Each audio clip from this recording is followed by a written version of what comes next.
There you go. See, I think we got Talk to one. me nice. Say subscribe now. No. Oh, you can't say that. That's give me love. Give me love. Yo, this your boy Lawrence Gray, also known as LRW3, the host of the Talk to Me Nice podcast. And with me today, I have one of my executive producers. And we just wanted to stop and thank you all for your support. We just crossed 1,000 subscribers, doing that in a little over 2 months, exceeded any of our goals. As far as what to expect now, one, we upgraded the camera. So of course you'll see more and better quality with the footage. We still will be using the old camera sometimes. Of course, that's like more of a 2-camera shot. And we still have some footage used on the old camera that we'll be putting out. So we'll get that footage out the way, and then we'll start using only the new upgraded footage. As far as what to expect, as far as more than just a podcast, of course, we just started a pressure cooker, and we got some other things coming as well. So be on the lookout, man, and hopefully we'll be able to add the person watching in one of these videos. As far as my brother Jodeci, man, I want to again thank you all for your continued support. Please don't stop that. If you can help in any way, please continue to do so. Today's episode is about real estate, the home buying process, do's and don'ts when you're thinking about a house, and of course just general questions you may have about real estate. This episode was led by no other than Mr. Ryan Durham, the best realtor in Middle Georgia in my opinion. People always want to know my personal connections as far as like who do I personally work with. Ryan sold me my house, so I do stand by Ryan both as a person for what he stands for and his knowledge as a realtor. So if you're looking for a real estate agent, please call Ryan. He's gonna take care of you. My other guest on the show today, Dante Jaywalt. Not much needs to be said. You've seen them plenty of times. You know what they're gonna do. It's always top notch when they're on the camera. Those two along with me, we threw every question we could about real estate at Ryan, and he put on full display why he's one of the best in the business. So shout out to all of them for showing up and just exceeding my expectations just like always. Before we begin this episode, I wanted to shout out the Golden Wick Candle Company, man. They sent me a candle over. We've been using it the last few podcasts, man, and I'm just enjoying it, man. I just wanted to shout them out for that. My personal candle I have is called the Ivy League, but there's of course other scents. So if you're interested in a candle, definitely tap in with them and tell them Talk to Me Nice sent you. Other than that, we're gonna go ahead and jump into the next episode. Again, thank you all again for getting us over 1,000 subscribers, and let's keep it going. I am Lawrence Gray, also known as LRW3, and this is the Talk to Me Nice podcast. That's all in the base, right? Yeah, like, yeah. We was all in high school. Yeah, I'm So we was young boys then.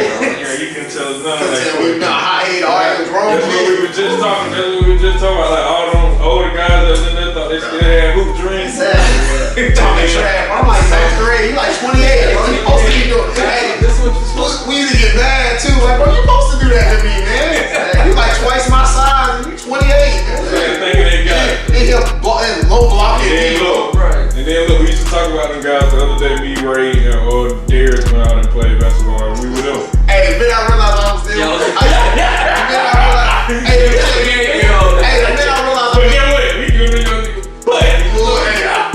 And then I realized I went coast to coast on a 9th grader, bro. And I looked at him hard too. He said the same thing we said. You're supposed to do that. I felt lame like that. If we can come down, Yeah. we do it. I still got that win though. Yeah.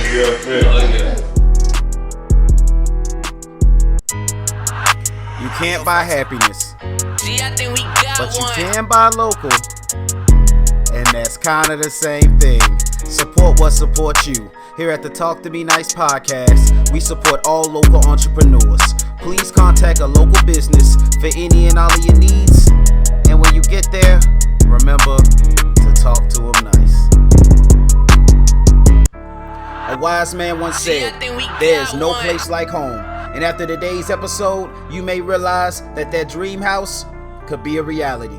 On today's episode of the Talk to Me Nice podcast, we sat down with one of the hardest working realtors in Middle Georgia, Mr. Ryan Durham, along with Jaywalt and Dante. We discussed the home buying process and all things real estate. Without further ado, and with the greatest honor, are you ready to talk to me nice?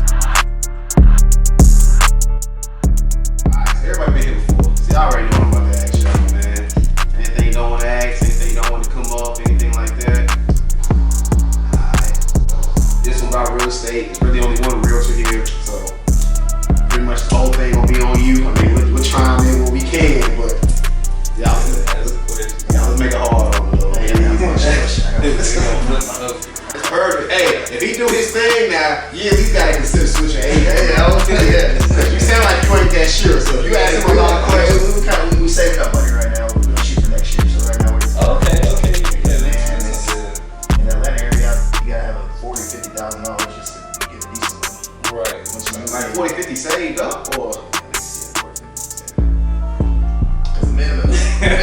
said. There's 30,000 cools here. 3, 2, 1. Alright, this is the Talk to Be Nice podcast. I am your host, Lawrence Ray, also known as LRW3. And today we're going to be talking about real estate. I know how we started off, man. If you guys want to introduce yourselves, let them know where they can find you, what you got going on. It don't matter who want to do it. I've probably seen me here a couple times. Dante Hancock. You can find me on Facebook, just Dante Hancock. Personal trainer on Instagram, Dante_fitness gains. PR for my wife, who's a modeling guru, so I'm repping her shirt. So anyone want to get in the media, just hit me up. Where can they find your wife's stuff at? If they need to like look her stuff up. It's melthegolden@gmail.com, or on Instagram, just melthegolden. Sorry, think about our business to me. Just melthegolden. She does interviews for entrepreneurs, artists, musicians, business owners. So if anyone wants that media exposure, feel free to contact me. Feel free to contact my wife. We're a team, so we work together. So Excellent. That's how it should be. All right. My name is Jaywalt. You can catch me on Facebook as the Wizard Waal. Waal. Y'all already know Jaywalt, fan favorite. Had to bring him back, man. It's been a few episodes since y'all seen him. Last but not least, man. Ryan Durham, real estate agent. You can find me on Facebook at Ryan Durham, Instagram, Durham the Realtor. All right, so today's, like I said, today's episode is about real estate, which is why we got, again, I'm biased when I say it, the best realtor in Middle Georgia here to answer some questions for people looking maybe to buy a house soon or just like unsure about how the process may go. And then, like we said, Dante's looking for a house too, so I'm sure he might chime in. So let's just start and put Ryan on the spot right off the rip, man. So last episode, which they should already watched, you told them what your minimums were. Do you want to say again what your minimum is when you're looking for a potential client? Yeah, my personal minimum is you reaching out to me, taking the pre-qualification process serious. As long as you do your application, get approved, and have your earnest money, we're good to go. All right, so these are some questions I got from people who, because again, anytime somebody asks me about a realtor, I tell them, Ryan, these are some of the questions that I got from people who looking for a realtor, and they wanted to know, what is your average list price to sales price ratio? I guess, are you selling usually above or below with a house? I guess that's more of a seller's question, though. I'm a seller agent too. The list price really depends on the market, the demographics. That's what they call it. So what you're around, what was the recent solo house in the neighborhood, how much land you got, the upgrades on the property, what year the house was built, depreciation, all those things. So that average is up and down. It's really hard to say just one price point, because I can get a $50,000 listing, or I can get a $400,000 listing, or you can turn around and get $1 million listing. It just depends. Now, I guess just to clear it up, people. So, not really depending on what their exact price is, but just depending on whatever they think it should be when you sell the house. Is it usually over what they expect, or is it usually running like under? Honestly, as the realtor, your job is to make sure you try to get as close as possible to what the neighborhood is doing. Gotcha. Now, when it comes down to selling the house selling or buying, it's going to get appraised regardless by a licensed appraiser. So even if it's over or below, that appraiser is going to come in and let you know where it need to be at. And from that point, you'll have to adjust the purchase price if you wanted to. Okay. So another question that they had when they were trying to decide should they hit you up, what does your past clients, how would they speak about you? Ask them. That's all I can say. You can really ask them. You got some clients, they probably, some clients, they'll come in, they probably won't get what they want when it comes down to the purchase price. But for the most part, everybody that I closed out with, I never had any bad reviews. They'll call me about updates or what they should do. So honestly, my words speak for itself. So I mean, he sold me my house, so I'm fine with it. Right. Yeah. So another question: what's your availability? That was the thing I seen a lot. I'm 24/7. Now, after 9 o'clock, if it's something serious like going on a closing, then I'll pick up the phone or I'll respond to it. But most time, anything after 9 o'clock, I just shut it down. But it's Monday through Sunday. or Sunday through Saturday, however you want to put it. Gotcha. One of the last two questions directly for you. What's your listings average days on the market? That can, that's a good question. It depends on the condition of the house. So if you got a nice house that's priced right, it can be on the market 8 days. It can be on the market 8 hours. It can be on the market, however you want. But then, depending on where the price at, a lot of people think that all houses sell quick, and that's not the case. You can have a house, when the price start going up, the buyers start go down, because it takes certain buyers, for a certain price point. That's kind of like not to cut you off, like a house might be real nice for 140, but when you want it for 185, now comparing it to the 185 houses, now I'm cool. You cool, yeah. So it just depends. It's very. I like that answer. Now, another question I got, and this is something I didn't even know, so I don't have an answer for. Do you do rentals? And I noticed that a lot of realtors don't like to do rentals. Is there a reason for that?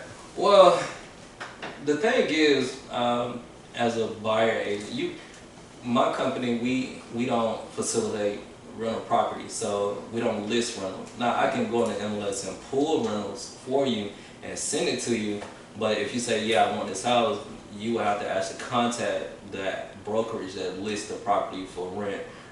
We just will open the door, show you around. So it's not really like a buyer's agent type thing. If your company don't have that rental property listed underneath the brokerage, then we'll just send you the information, let you know that it's available, open the door for you, and get the application for you. But you'll have to turn all that in to the brokerage that listed it.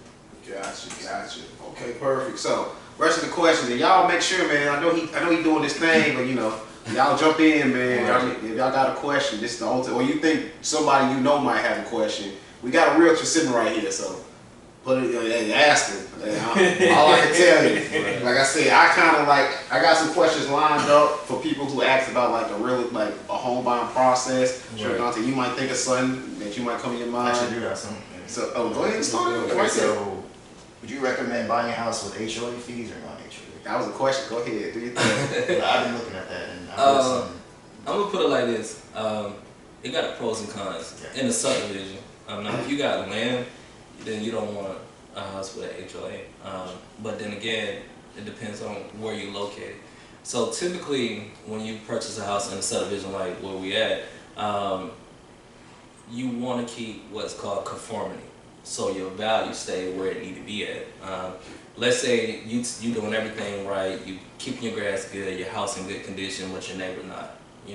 If you don't have an HOA to enforce the conformity of it, then what they doing to their property is going to affect your value when they go to resell, right? Because it's a subdivision, it's a unit, So when you come in a subdivision, if you got 50% of the people renting out the house, then 25% of the people just letting the house go any type of way, and then you got 25% of the people just doing what they supposed to. What you think gonna hold up? The people that's not doing what they're supposed to gonna outweigh the people that are. So the HOAs are put in place. It's called a covenant. It keep everything in order, just like laws. They keep everything balanced. HOAs, think about just driving in a neighborhood. It's 3 houses that just look crazy. And I bet you ride right back out nah. How much these houses is? Right. I'm good. But this ain't my house. But when you go to sell, people come in your neighborhood that want to buy your house, and the first 3 houses they see, or first 6 houses they see, look like they're not being taken care of. Look like it's causing problems. They're not gonna want to move in that subdivision. So it kind of sounds like if you're wanting to move in there and you eventually want to sell it, it would be better to go with HOA. Right. Okay, this is desires. Cause I ain't gonna lie, I tried to stay away when I was looking. I didn't want an HOA because I'm cheap and I ain't want I'm big on how you gonna first off you gotta I gotta pay you to live in my house that I gotta pay for it in. Right. Then on top of that, you tell me what I'm allowed to do at my house too, because most HOAs, they keep the value. Yeah, you gotta get permission for it. But honestly, it's a double-edged sword, because you can have this. What come to play is so if you got an HOA established in your neighborhood, and if you don't like the rules or you don't like, then you become a part of the HOA, you get on the board of directors, you know, so you guys start making changes where it's not being biased and it's not, you know, it's not, you want kind of strict rules in the HOA because it teaches discipline. Like I said, everything is based on a resale. You know, now if this is your forever home, you're not going nowhere, you know, you want to ride in your neighborhood every day for the next 30 years that you're paying for the house and know that, okay, I got a nice neighborhood. You don't want to come here and, you know, people been here 2 years or so, you've been here 10, and they just run the neighborhood down. You know, you want to make sure you keep that conformity. True. And I don't think all HOAs, it's like all its differences, like some HOAs are more strict than others. Right. So I've seen like some HOAs, they tell you what color you can paint your house, but other ones, How would you check that? Like, is it like a... They gotta give it to you before closing. You request it, and they supposed to give you a covenant with all the rules. Because don't before, like, you can't even buy the house unless you agree to be in the HOA, right? Right. But am I disclosure? Yeah, am I correct too that like in the neighborhood, if they don't have an HOA when you buy the house, if they decide to start one, you're not required to join it? You're not, because you'll be technically grandfathered in, but anybody new that's coming in, they will have to abide by it. But at the same time, if it comes down to the looks of what you're doing in your yard, then they could say, hey, we decided to implement this. Because you got to think, whether or not you like it, if they implement a covenant in that subdivision and it go through the county with the seal and everything, then you eventually have to abide by it. If you don't do it, they'll place a lien on the property. The liens will keep piling up. If you don't pay it, then eventually they'll foreclose on it to pay the liens on it, whatever. So basically they can't force you to join, but they'll make it very uncomfortable until you sell or you like fall in line. Exactly. So they decide when they want to control it. Exactly. You got another question for him to start off? Not yet. I'll make one. If they want to jump in, Joe, anything throw in there? I know you just showing your face for the people, man. They just want to see you, man. I don't need a house, so you know. Just take notes. I need about a house. I learned from it. So Alright. I'm just soaking up. So we gonna start. I kind of, like I said, got it blocked off. We gonna start at like preparation, like when you decide you want to buy the house. So kind of explain to the people who think about buying a house, what's the market looking like right now for if they want to jump in it. All right, so if you want to buy a house now, you should start preparing 6 months back, right? Because buying a house, for some people, it's just like Lawrence was quick, you know, because of Lawrence got in right at a good time before it switched to the seller's market. So he got in at a perfect time. Matter of fact, I think that next month it was the same. So it was really perfect timing. But preparation, you know, a lot of people fail because they go in, if you got credit issues, they go in and try to fix their credit blind without knowing, thinking, oh, well, I'm just going to pay this, and it's going to help. And that's not really the case. So like medical bills, a lot of people think that medical bill hinder them from buying a house, but honestly, it really don't, because the mortgage company, they don't look at that. Yeah, because I know a lot of people, that's interesting. I see a lot of people say that, like, man, my medical bills is crazy. Yeah, even though it's on your credit report, they don't count it against you. So it's on there. It probably will affect your credit, but it's not going to count against you. But the thing is, medical bills, they don't really, when it comes down to the dynamic of your credit score, it don't really change it that much. You'll be surprised at what changes your credit. So thinking that, like, even if you don't have any medical bill, if you just got an old collection from 10 years ago, It shouldn't be on there no more after 10 years, though. Well, they can continue to report it how much they want. They just can't come after you, the statute of limitation. Gotcha. But the moment you pick up their phone to call them, you know, trying to get it, it starts all back over because you inquired about it. But I would say just talk to a lender first. Talk to a lender, let them pull your credit to see exactly what needs to be done, because they'll give you a blueprint like, hey, we can't do it now, your debt to income ratio too high, or you need to pay this collection. Depending on the lender, some of them, like the team I work with, they ask to break down to the point where they tell you how to pay it, how soon to pay it, and how much it will jump your credit score. So if you got a collections account and it's $500, or you got a credit card at $1,000 limit and you got it at 900, you know, almost maxed out, they'll say, well, okay, you need to bring this down. A lot of people think that, oh, you just got to go down below 35% or pay it all the way off. Yeah, you don't pay it all the way up. You never pay your credit cards all the way up. You just pay it down to like $5 or $15, that causes your credit score to boost up. Like, I see, big time. and I used to make that mistake too, paying it all the way off. You don't pay it all the way off because if you do, it's gonna report to the bureaus as if you didn't use it. You're not using it. You need So to- your usage. So you have a balance one month and then like You didn't looks do like you it. handled it. It's crazy. I paid my card off in full. I paid my card off zero. Got the title and my credit score actually went down. I'm like, I just paid my card off. Because it closed. That's- That's it a closed closed. account. Yeah. Yeah, that's gonna always be closed. So, secure card is the best thing. It's an unsecured card, or even if you do like a revolving loan, installment loan, something like that, where you can just, funnel with it. Make sure you make your payments. Yeah. Don't miss your payment. But just know how, because everybody's score is different. So what I might do might not help you, depends on what's on your credit report. It all totally is different. So just talk to the lender and see how your path will help your credit score go up. Makes sense. So for people, another reason people kind of get scared to jump in there, they don't think they got enough money. So what's usually like the average down payment? What should people have when they really get serious about buying a house? Honestly, if you, FHA is one of the big ones, the Federal Housing Authority. That's one of the big lenders out there that a lot of people use. You want to make sure you have 3.5% of whatever the purchase price you're trying to get. So if you're saying that you want a $200,000 house, then make sure you have 3.5%, because at 3.5%, no matter what loan you go to, you're gonna have enough. USDA, they don't require money down. You're gonna have to pay closing costs, but you don't have to have a down payment. VA, Usually another 2 to 3%.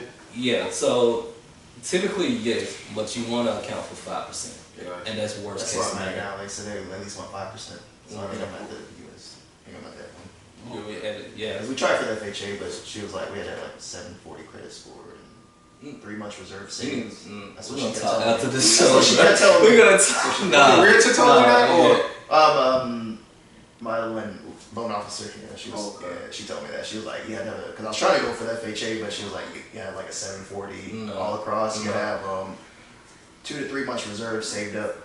could that maybe be because Atlanta? Because he wanted to move to Atlanta, maybe it's more competitive. That I don't know. nothing to do with where you at. It's all FHA themselves require you to have a 580 credit score. It's FHA. All right. Now a lender, Yeah. 740. I'm like, a lender can put whatever requirements on top of it that they want. okay. Typically with FHA, a 620. All right, a 580, 620. If you going with a broker, they probably, I have a limit 600. It just depends on that. But a 740, you should not be going to FHA. You That's should a be going prime. That's a conventional. prime one, ain't it? Yeah. At 740, you need to be going to conventional. It's simply because the conventional, even though it's not backed by the government, but you get better rates, you get better options, and you don't have. Well, they can require you to have private mortgage insurance. They can, depends on your lender or whatever lender you're working with. But at the same time, they could say, well, no, you don't need it. Reserves, you want to have reserve, but reserve don't necessarily have to be money in the bank. It can be a retirement account if you're working, 401k, investment account, anything that you can pull out, pull it in case of a hardship. So you want to make sure you have about 3 months of reserve. And that reserve, that's based on your mortgage payment. So you want 3 months of your mortgage payment somewhere, right? For myself, when I first bought my house before I became a realtor, I had it in my 401k because I was firefighter. So I wasn't really tripping over it, because I had it. So that made it easier for me. But a 740 at FHA,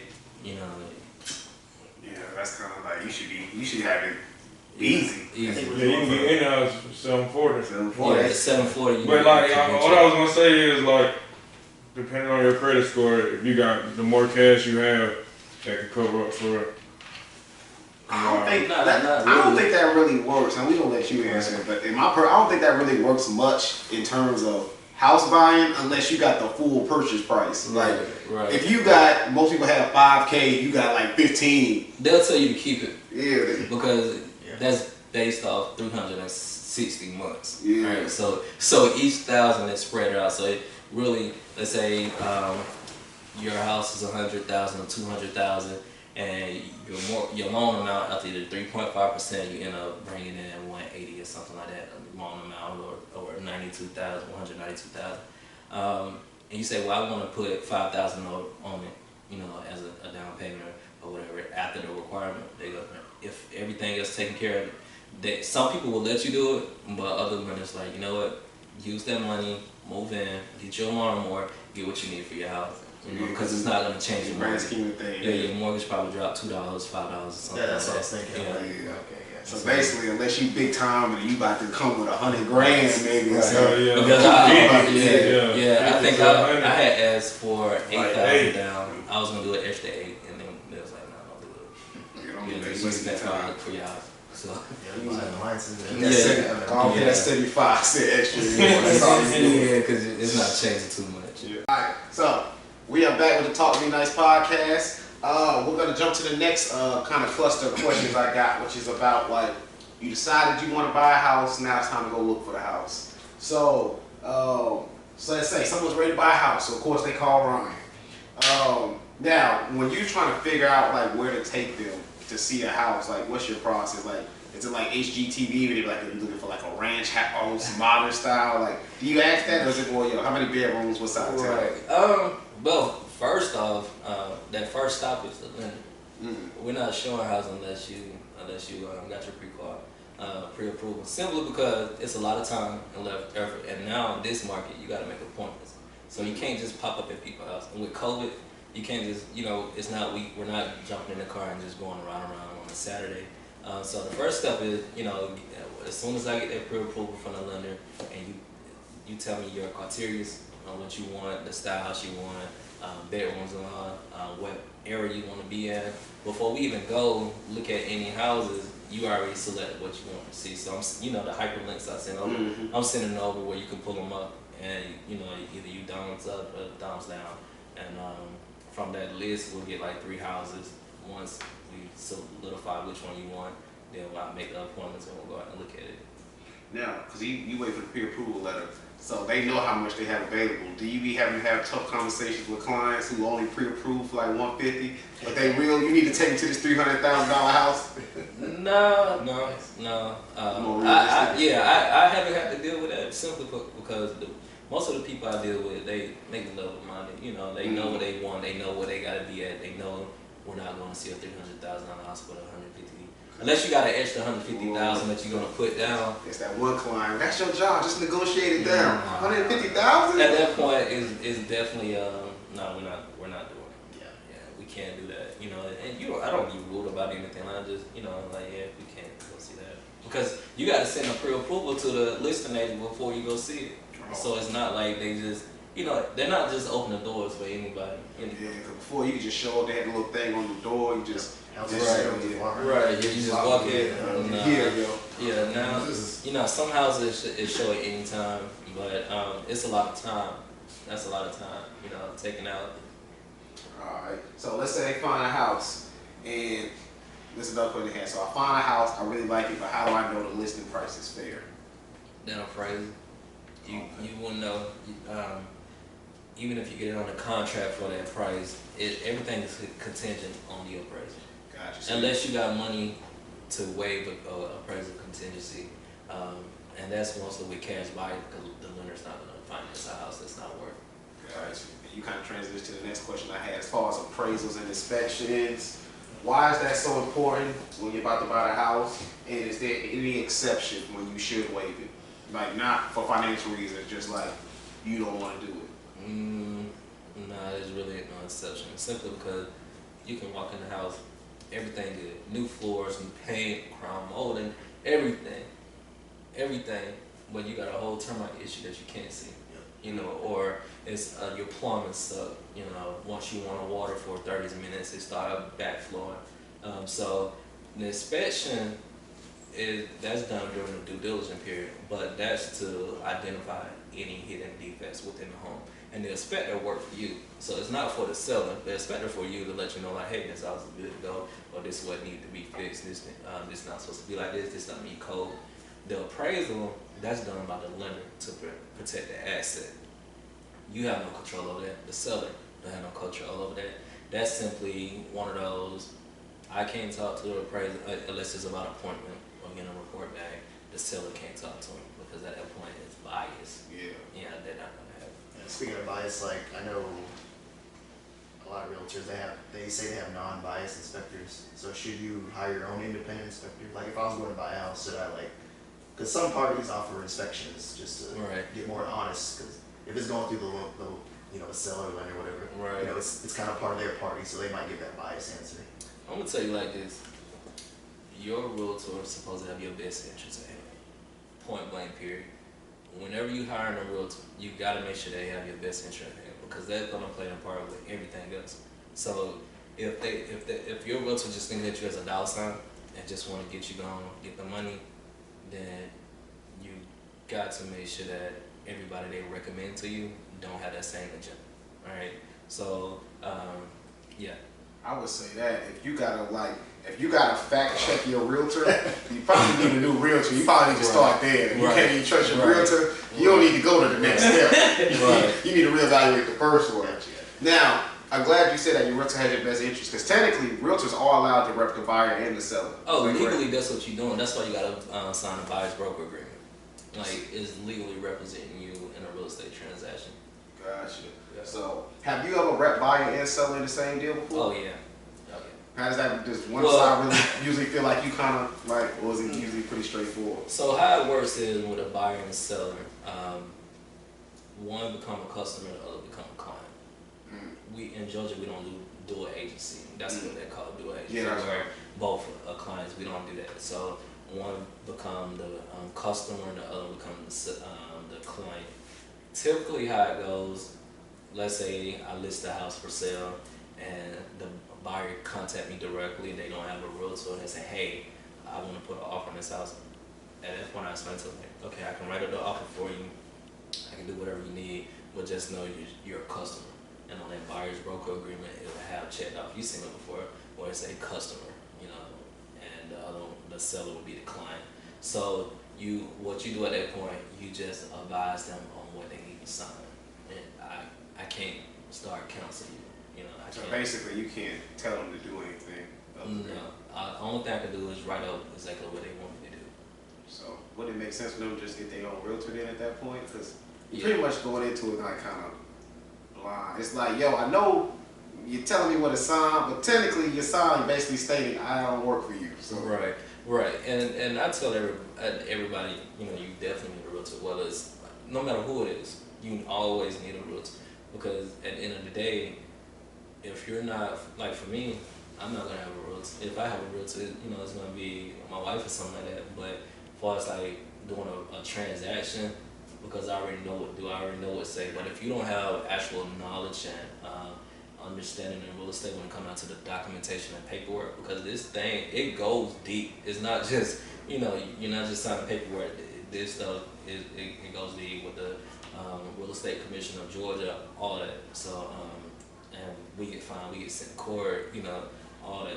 So, So basically like client customer, it's basically like attorney. it's like an attorney, Right. like you're basically using somebody's attorney who's repping them, but they helping you. Right, If just you're like in the just same like- case. type And thing. everybody got an attorney at the closing table here. You got one thing to remember is that closing attorney, they represent the lender.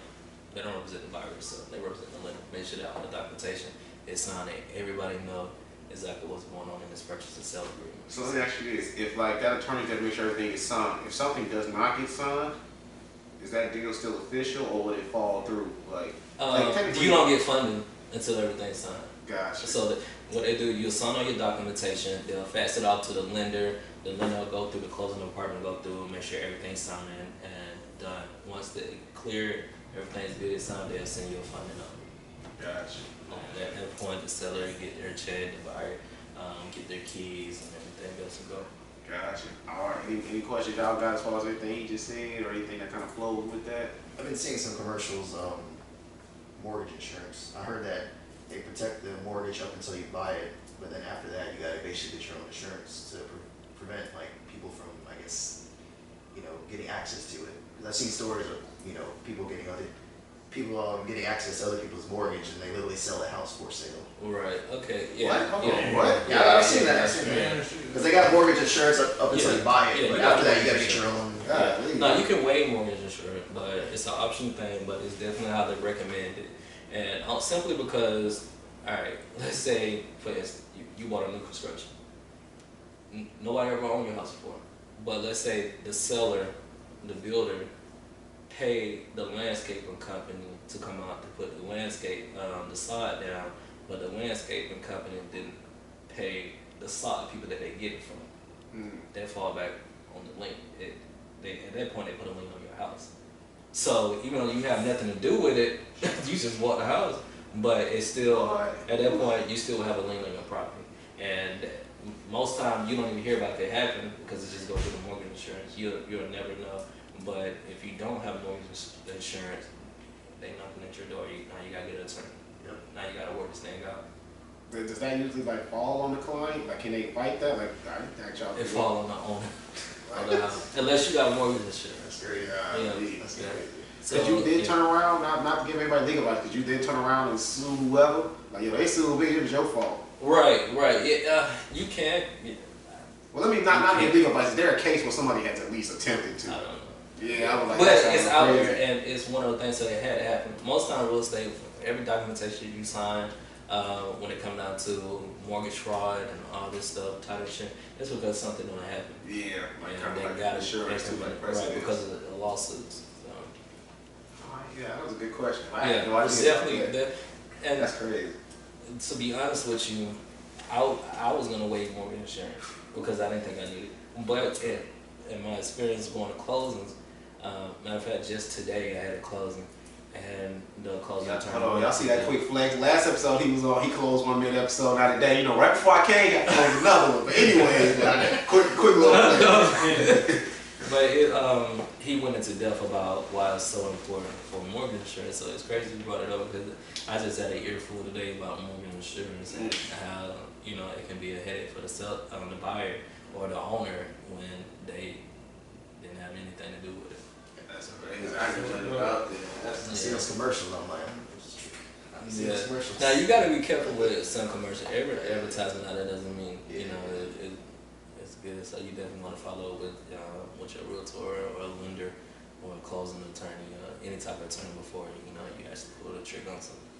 All right, perfect. So let's move to the next kind of step in the home buying process. Everybody's favorite time when you get to the paperwork part of it. Now, I'm not gonna lie, mine went kind of smooth. I ain't really had too many hiccups. I had one we talked about last episode. It was kind of my fault, so I can't really speak to mine. But on average, like how long somebody was expecting, how long usually does like that approval process run in your experience, and what are things maybe that people do that kind of slows it down and maybe they could avoid, generally speaking? The do's and don'ts, pretty much. Basically. All right, so when what is called your financial contingency period, that's when you found the house, you made an offer on it, and now you're in on the contract with it, a binding agreement with it. One of the things you don't want to do is go ahead and open up a new line of credit. All right, you don't want to go and get some furniture finance. You don't want to go buy a car. You don't want to do anything that's going to change your credit report unless you're paying down on debt. You can pay down on debt, but don't close out no accounts because, as you said yourself, closing an account can cause your credit, even though you paid it off technically, but it's still a closing account on your credit report. So don't close any account unless your lender tells you to, unless it's a contingent on your approval or condition on your approval. You don't want to do anything outside of what your realtor tell you to. Your realtor gonna tell you verbatim what need to be done, what need to be signed, when to pay your appraisal. What you do want to do is just try to save as much money as possible. And I'm not saying that because you're gonna need it, but moving, a lot of people don't move, whether it's to an apartment or another house, one to whatever. Moving is big, all right? And when you become an owner, the difference between renting and owning, all the things that you pay for in rent is just in one price, your rent price. So if the owner is still take care of the thing, you just paying for him to do it. When you the owner of a home, you're taking care of everything. So you never want to buy a house and walk in broke. You want to make sure you have some type of money toward savings or just something where you can just sit on the rest, relax, because that process is going to be It's Do you ask people about their bank account? Like, would you be No, broke I don't. after As you a buy realtor, the I house? don't. Yeah, I don't You ask. don't have to ask because the lender gonna Yeah, ask. the lender. Oh yeah. They ask everything. But that's why they ask for reserve, and it's not reserves. When they tell you need reserve, they're not telling you that because you got to pay for it. They're telling you that because when you wire your money up to the closing attorney, they want to see that you still got money in your account. So they don't want you to wire money up to the closing attorney, closing the house, and you got zero. And then you turn around. Let's say you got a subscription for Netflix or something. They take out, and now you're negative. They don't want you to do that because that becomes stressful. At this point, the asset is no longer protected. Because even though you have a month, you skip a month before you start your payments. But let's say from that wire, you don't have time to catch up. So now it's time to make your first payment. Now you can't make your first payment, even though you got a job or whatever. But once you send out big money like that, some people it can get caught up. It happened to me before where you gotta play catch up quick, And if you don't, at that point, it's like, okay, what did we just do? Because the asset is no longer protected. So you want to make sure you have some type of say, and then on top of that, you want to celebrate. Man, when you buy a house, that's a big thing. You going there home. You know what? I got a house though. I got a house in the car. I can go to sleep on the floor. I ain't got nothing in. You get an echo as soon as you walk in, but it's mine. Right. It's mine though. I ain't gonna lie, when I moved in, like, furniture, man, cause like, I came from a 1-bedroom apartment, like the little table I had in my apartment didn't look right. It looked crazy. Like, that's the thing, like, you gotta buy, like, you can't bring, like, you made. Then when I had to add outside. Oh yeah, then I could like screen in the patio, I could have waited, but I didn't. But like, stuff like that, like, you never think about it, like, bro, apartment furniture don't look right in the house, bro. Cause some of this stuff, like, when I first moved in, y'all can't tell now, cause pretty much everything I brought from New Orleans is gone. Like, everything brand new. But It's like, yo, man, that's a big cost too. But I think I just stopped buying stuff recently because I kept like, man, I got my shit, my fridge, shit. It be stuff you don't even realize be expensive when you buy the house. Right. Now you look. Now you compare prices. Like I spent $70 on toilet seats, man, stuff like that. Like it'd be crazy. Blinds cost a fortune. I didn't have blinds like the first 10 months I lived here. I had curtains up because I was like blinds. And I was like, how much blinds is? And then they searched look how many blinds you gotta get. Man, I started counting the windows. I started looking like blinds $200 a piece. It's how many? It's 14 windows in here. Man, the curtains do the same thing. Man, we good. We good. I thought you couldn't even go out the back. No, we can't. You know I ain't lying. I just got curtains. Blinds. Man, I think I ended up paying $1,100 for blinds. See, blinds ain't no joke, man. That's a legit cost you got to put on here. But it is needed. Well, blinds, that's needed. I remember I seen somebody when they moved in. First thing I looked at, the house came with the blinds. Oh, I'm hating now.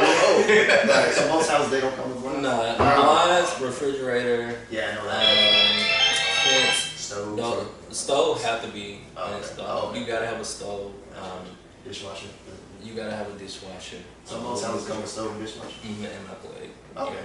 Yeah, that's basic FHA guideline, but you don't have to provide a refrigerator. Yeah, I had to buy my own fridge, man. I think I had to wait I bought my, it was hard to find a fridge when I bought my house. Like, I had one in the garage, but I ain't had one in the kitchen for like probably a month and a half because it was on back order. Yeah. They had your because I bought the fridge before I bought the house, and then it was like, it's going to be here like 2 weeks after. It ended up taking like a month and a half. What? They cut it in half. I ended up like saving like most of the money on it. So, it worked out price-wise, but then I already had a fridge in the garage. I was like, it look a little awkward when you turn the corner into a fridge right try to now. have a get-together. Yeah, and y'all gotta wait. Man. You gotta wait. Yeah, we gotta go out in the garage. Yeah, it's some drinks in the garage if y'all wanna go out there. Alright, so that was a good one. I like that conversation. So you kind of talked about the programs already, like FHA. Did you want to go more in depth on that? Or most people use the FHA though. Right. So if you're looking at Warner Robins, the city of Warner Robins, you cannot do USDA at all. Centerville, USDA, you can't do it. What's the reason for that? Because it's like a metropolitan. It's not considered rural. USDA only for rural development. So it's considered urban. Like Capitoline, parts of Capitoline, parts of around there. Perry, the whole city of Perry is USDA. I'm pretty sure it is, yeah, but none within the city limit. It could not be. We have to look at the map. But if I'm not mistaken, the whole city of Perry is USDA. Peach County, whole Peach County is USDA. Nowhere in Ville is USDA. Jones County is. Once you start getting into like Cochran, Blake County, pretty much, yeah. If you think it's most time, if you think it's country, you can probably use USDA. Right. If you know it ain't country, you can't use it. Right. So again, you kind of went over this last time, but for real estate, when they just sitting here taking notes off you, earnest money. Explain that again to people. What earnest money is to them. All right, earnest money is called consideration. For a purchase and sale agreement, you gotta have some type of consideration. Whether it's $10, $15, $100, $5,000, it doesn't matter. But the consideration is gotta be agreed upon between the buyer and seller. All parties gotta agree to it. Typically, the normal practice here in our area is $1,000 for earnest money. But we're in the seller's market, so even though that's typical, if you got the money, if you got extra money, there's nothing wrong with doing $1,500 or $2,000 if you're trying to win that offer. If you're not trying to win that house and you're like, I just want to do the basic. If I get it, I get it. If I don't, I don't. Then just run with $1,000 because it's not gonna hurt you. If you do it, you don't. But a lot of sellers isn't gonna take a $500 earnest money, so it gotta be at least $1,000. Yeah, so basically, earnest money is I'm serious money. I'm serious. I'm serious on the house. You got $1,000. And it's a deposit. It's a deposit. You'll sit on the closing disclosure. It's a deposit, and it counts towards your closing costs. So if your closing costs, you have to bring to the table $7,000. You put your earnest money down, they're gonna adjust. Okay. So speaking of that, so say they got multiple people interested, do they kind of look at who puts more earnest money? Kind of like bid. It's kind of like a bid before you buy. I mean, think about it. If everybody wants the same thing and somebody offers you more money, which one you take? Exactly. That's guaranteed regardless whether you buy the house or not. I ain't giving it back. Right. They're looking at the due diligence period. How long you want for a due diligence period? They're looking at the financial contingency period. They're looking at the loan type, because some people in today's market, some people not even sell FHA or USD. They only go in conventional cash. Because of the market, they're looking at how much you're willing to pay if you go over. They're looking at how much earnest money you want to put down. Because the thing is, with that earnest money, outside your due diligence period, your financial contingency period, if you back away, they don't have to give it to you. They'll keep that. They'll go in their pocket. Close. Right. So if you say, well, I do $2,500 earnest money, I'm like, okay, because I'm good either way. Whether you walk away or not, I'm gonna have that money. I got $2,500 and I can sell the house. And I can sell the house somewhere. For the people who don't know, because like I know what the seller's market is. Explain what people don't know what a seller's or buyer's market is. If they were gonna join, and you're like, hey, this is a seller's market. Right. Most people be like, okay, and don't know what that is. Yeah. All right. So a seller's market means you got more people looking to buy a house than you have sellers selling the property, which causes prices to go up, called bidding to go up. Buyer's market is when you got more sellers selling a house with fewer buyers. So whatever you hear, like if you hear seller's market at 9 times out of 10, I mean the seller got a ban because inventory is low and you got a bunch of people trying to buy a house. So when your house hit the market, everybody's trying to grab it, because it's the next thing to hit. So is there like a time frame within the year when it's seller and buyers, or it's kind of? Nah, because it can be like now we in the seller market. We've been in the seller market since last year, last year, and here we are a year later. It's still the seller market, and it can go on for another year, 2 years, 5 years. But just like we've seen with Lawrence, it can change overnight. When he bought his house, it was a buyer's market. We had little indication that it was gonna flop, but when he bought his house, it had a lot of houses out here available. They was building up, so he could have walked around. Anything they started, I want this one. You can't do that now. Yeah, like it literally there'll be people out here in my own neighborhood. They'll stop building one day. Next day it's a U-Haul right there. And then, yeah, exactly. Right, y'all already had this house bought. And that's what they're doing. Once they get to a certain part, they'll go ahead and start advertising. Like people buying the house before they even finish it. Like, I know you can't tell now, but we gonna have some over there for you. It's gonna look real good when we done. And they I'll take your word for it. It's right. But I like that. So we talked about earnest money, which is a big thing. Because I didn't know what earnest money was until I was buying my house. Like I didn't know I had to have money off to the side, anything like that. What's some other fees maybe people don't realize until they're in it that Your they should plan for? prepaid expenses. Earnest money you got to have before you close. Most lender require you to pay your appraisal upfront. An appraisal can go from $200, can go to $5, and can go to $7. And if you're rushing, $6, I still remember. right? I ain't gonna do it. Mine was 906, so it was 2 weeks ago. So it varies. Appraisal is something you gotta have upfront. When it comes down to like your homeowner's insurance and all that would be included in the closing costs. So you actually pay for that at closing to fund your escrow account. But the biggest expense would usually be your earnest money, your inspection, and your appraisal. Yeah, I think both of mine was 600. Did I do an inspection? I don't know if I did. I want to say you did. You did. I did. Yeah, because we had a report and they just asked for it. But the thing is with new construction, I would never deter anybody from getting inspection. But with new construction, everything's warranted for a year, and some builders they'll do 5-10 year warranty. Most time when people they go to get inspection before they close, which is an obvious reason, but a lot of time the house isn't completed until the week of closing. You have your initial walkthrough period where you go out and you tape off what you see wrong, like we did. We put a bunch of tape everywhere. We tape everywhere, just a bunch of and X's. then they have it that week to get it done. You'll do your final inspection. Once you see everything good, you sign off on it, you go to the closing table.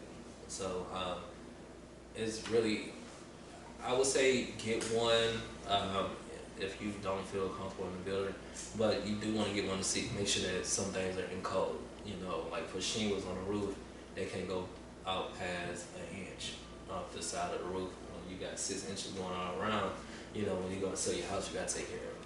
You know, so getting an inspection is a good idea. Yeah. Basically, you're going to pay for it now, you're going to pay for it later. Exactly. Pretty much. Exactly. You said construction. You said most of them are warranted. Yeah, new construction. New construction. Yeah, By law, they got to give you at least a year warranty on the house. But anything after that is up to the builder. I think on this it was 5 years. 5 years. Yeah, Yeah. 5 years. Yeah, and that's just structural. So the floor, they're not gonna fix anything. Yeah, like wear and tear and stuff. Yeah. Like that's Gotcha, that makes sense. But if the plumbing mess up or the roof start caving in. basically stuff they can't argue wasn't your fault. Like, come Right, on, I ain't messed the right, roof up right, in a come year. on. Like, Yeah, that's all exactly. Man, the lights went out. I changed the bulb. Yeah, That's like, electrical. come on, I ain't messed the Yeah, so- electric up. But you gotta remember, in a new construction, each phase of the house is being inspected. They can't just build a house without getting inspected. So, like for instance, before they even start building the house, before they lay the foundation, environment health gotta come out here and make sure that you can even build a house on the soil. So that gets tested. The plumbing, the rough plumbing, before they lay the concrete on top of the plumbing, it gotta be inspected. Once they inspect it, they lay the foundation. Once the foundation get laid, they gotta come out there and check and make sure that the foundation was laid correct. And that process goes. That makes so much sense because I be like looking at these houses and wondering why they just stop building it. Right, Probably wait for somebody to come check off. Right, and you move on. can't move on. And that comes from the county. So you gotta have the county inspector come out here and write it out. Because if you don't, then you won't get your certificate of occupancy. And without that certificate, you can't move and you can't sell the house. Because technically it's not. As I swear, like that house they just built, I was like, why they just? It stood like the same place for like a month. They ain't do nothing to it. Probably was behind. So they were probably waiting on it too. Right. All right, so that was a good one. So I know, like with my house, like you, I didn't know they did this either till you told me, which is why if you're looking for a realtor, so, like down payment assistance. I know you helped me get it for that, but like, is that a common thing, especially now in the sellers market? I don't know if they probably ain't much help probably come because too many people want to buy a house. But. Right. Yeah. No. DPA, down payment assistance. The seller really don't have to know about it. It's all about the numbers, how the numbers play out. You know, it's a numbers game. But down payment assistance, a lot of people, they call it first time home buyer program, whatever you want to call it. But typically what it is, whether you got the money or not, you know, if you feel like you need help with down payment, they'll give it to you. The thing is, it costs. So whether it's interest rate, you know, you got Georgia Dream here. We had Chinola, but I don't know if they licensed in the state of Georgia anymore. But you know, man, they call me, so I didn't know. That's the only thing with down payment assistance. They call all the time. Hey, we just checking on you. Everything okay? Right. So that means they probably got their license there. Yeah, they like, yeah, we the ones who gave you the damn Right. payment. Like, Right. Because they call me one of the bill collectors, man. I done blocked 2 numbers, man. They call me for another one. I'm like, bro, I have to give y'all money back. Man. Stop calling you, man. But down payment assistance, like you got grants out there. I've never deterred anybody from using them programs because honestly, they got the program. If you meet the qualification, then I say take it. But at the same time, you got to worry about your interest rate. You know, because some that not all, you know, like with Georgia Dream, you just get a second mortgage. You know, and as long as you stay in the property, you're good. But once you go to sell the property, you got to make sure that from the proceeds of the sale, you take care of that whatever they give you towards your closing costs. Down payment assistance, you know, they can give you up to a certain amount, but that's going to be based on your debt income ratio. Your credit score, your credit score do got to qualify. You can't just come out here. Even if you qualify for the loan, they still got a credit score for the down payment assistance program. So it's not like it's just an automatic thing. So with that, that's pretty much based on the lender. Each lender is different. They call it different things. You know, you got Federal Reserves, you got a lot of different programs that can be used. If you're a nurse or a first responder, you got programs for first responders and frontline workers. Military, you know, you got VA, so you really just negotiate closing costs. If not, you know, you can look into some type of military or assistant from the VA or anything like that. So basically, you should always ask, but you may not get it. Right, always ask, but yeah, you definitely. It varies. Right, it varies. So with a lender, loan officer, they're kind of like 2 different parties, or they operate the same? No, the lender is the financial institution. The loan officer is the person that originates the loan. And then from there, you go to the process, the loan process. They make sure that all the paperwork is needed before it gets submitted to the underwriter. The underwriter says yes or no. All right, so if you can have a cool lender, a cool loan processor, and can have an asshole for your underwriter, you know, and everything that the lender think or the loan officer think is good and the process think is good, your underwriter can say, no, we're not going to do that because they got to protect the financial institution. So, yeah, it's just it's hard to even get on the subject because you never know. But it's called conditions. So you can get it. You got your pre-approval. Once you get it on the contract and get everything in, and the next stage, the appraiser come back, the house appraised. Now you got a conditional approval. The conditional approval, if you got, you know, hey, or even if you don't have your appraiser back, you can get approved, but it's based on the condition that the house appraised for what it needs to, or the buyer have enough funds to close. It's just a whole jar of condition that just got to be checked out before they get you clear to close. You're going to get a bunch of, I still got all of them. It's a stack of papers that honestly mean nothing if you don't get the last one. Exactly. Wasted trees. You just right. Anything y'all want to add as far as that goes, as far as the paperwork process, things like that? Like I said, my process is kind of straight through, so I be hearing a lot of like stories. I don't have those, so I don't really have that to ask. But have y'all heard anything about people buying a house that they like, ooh, I don't know? Because like I said, mine was cool. So my dad bought a house maybe like 2018 in Villageville, you know. He ain't never had no problems or anything, good mortgage, good. I mean, I guess it depends. There's a lot of variables, I guess, go into a house dealing with people. Right.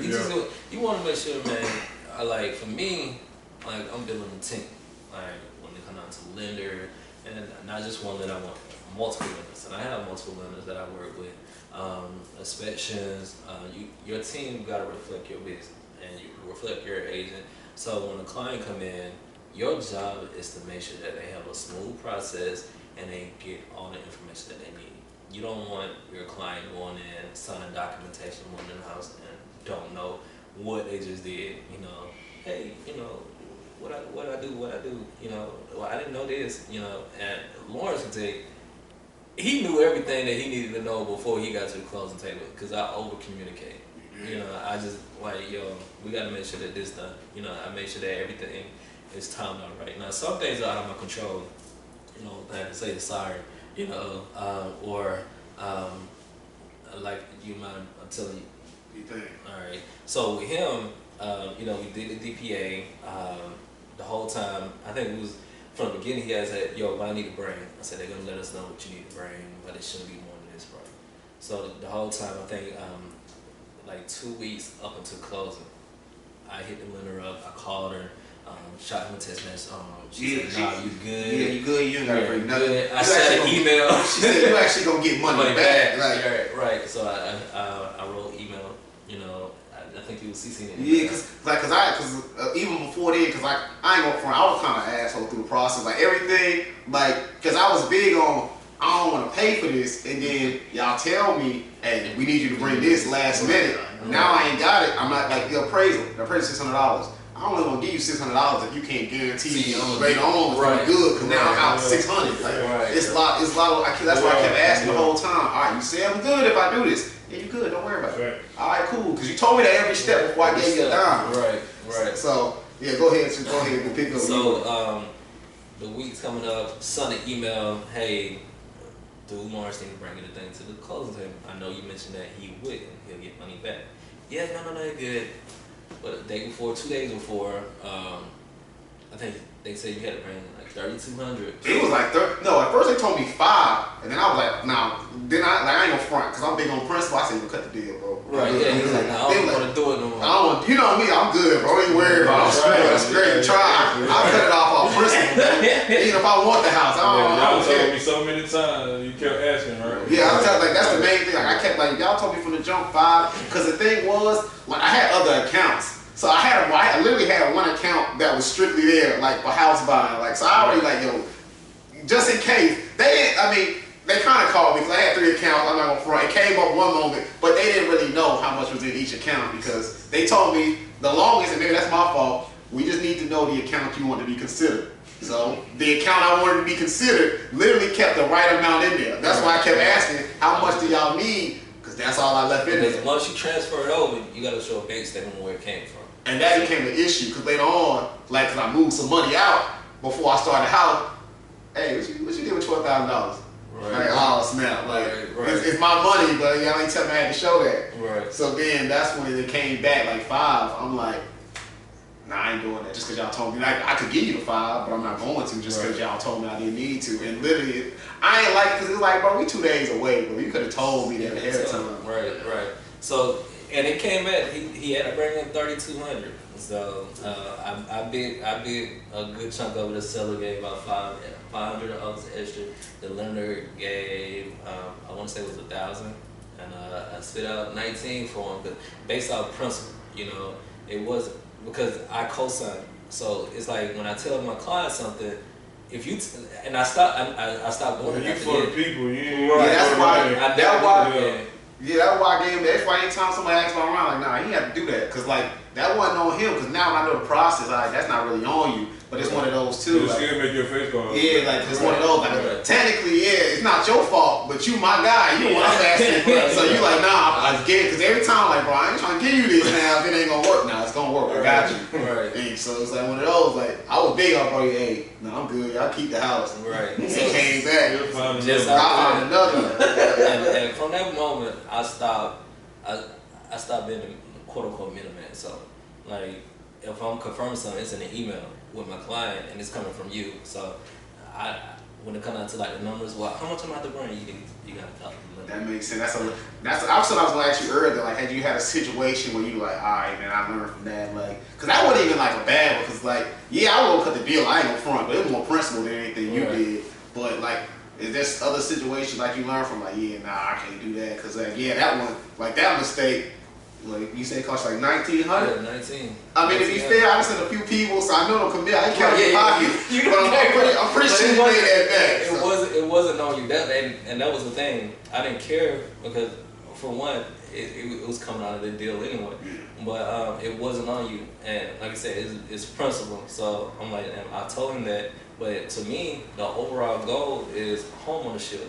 Now, if I say, no, I'm not going to do this, you know, even though I'm giving up $1,900 towards the transaction, but I just cut myself out a whole check at that point too. So the principle was, it's one of those like you either make whatever you made, and I ain't counting pockets. I don't know how much you made, but either you make X amount. You're not losing 1,900. You're not making nothing. You're not making it. But like the goal is the ownership, like home ownership, or to sell your property. I mean, I don't fix roof work for a client, you know, just and they want alcohol or nothing like that. You know, it was based on the principle of you being real with me. So like for me, real estate, it ain't about money. Right, it's not about the dollar signs because that's gonna come regardless. That's gonna come, yeah. Right, it's about making sure that when you sign that documentation, and I say I represent you to make sure that everything is taken care of. The last step. Now, if you pull out and you say, "Look, I'm good," and I don't have it happen where people say, "No, I'm not gonna do it," and at that point, you know, it's no longer in your best interest. So, nah, I'm gonna stop. I'm gonna send them the termination, and I just advise from that. You know, if you got any questions, you can hit me up. But as far as like in a buying agreement or you trying to buy a house, I'm pretty sure you sell more houses than someone you probably work with anyway that, you know, more money involved because you're just so genuine. It's just easy to feel like when someone buying a house, you can tell someone like, oh, you just trying to make a check off me. Like, right, you can tell the person that like, oh, bro, trying to get me in this crib and make sure everything. He wasn't my first, like I had a realtor because I looked like 2 years before I met Ryan. When I was looking for a house, and like, I went house looking, but like the dude, like he just gave me a weird vibe on the realtor. To the point I was like, you know what? You want a house? Yeah, that's what I'm talking about. Like I get that vibe, like he trying to do it to me. He think I don't know what's going on. Like nah. People try it, like they test you. You know, I got a couple clients now. They get a new construction, and they went on a contract with one subdivision.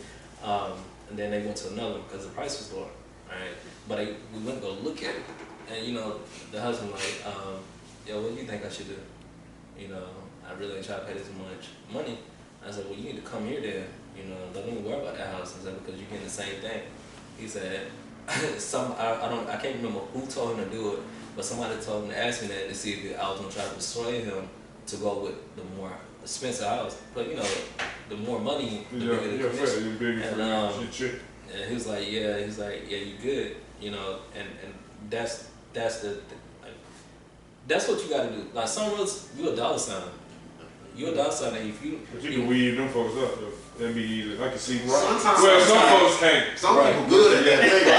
Exactly. That's why I say you gotta know. You know, I know I'm not gonna say everything, but you gotta know who's representing you and if it's in your best interest. Now let me ask you this: in your experience, what are good qualities of a realtor? Like as far as like honesty, because I think, bro, honesty will get you paid quicker than just like I'm counting honest for all this. Right. Like even with him, I think like even with him, how he did that. First off, like if he wouldn't have did that, you'd have lost one sale, and then everybody I talked to. Automatically, go call Ryan. I don't know how many people I done sent to him, but I at least know a few houses he done sold since then. So just being genuine, I only sold you one house. I probably sold you like 3 or 4. Right. It's one of those, bro. You can't replace being genuine because even like somebody on the fence be like, you know what? I don't know. But since you said you gonna feel that energy. Yeah. You know what I'm saying? You can really see like when someone's trying to. I can, everyone can't. But you know, a people person will be able to tell like, oh yeah, you especially like gotta when do you it. live on personal, you can tell somebody else who does. Cause like me. Like with that, I was trying at the same time. I said I ain't buying a house no more, just to see. That's how you weed them out too. Like, I don't buy a house with it's real. You gonna see the real. Like you just like, why? They don't buy it. How about this? I'm gonna give you 1,900 on it, and you know. Right, because like I said, at the end of the day, I co-signed what the lender said. So I came back to him like, yeah, man, the lender said this.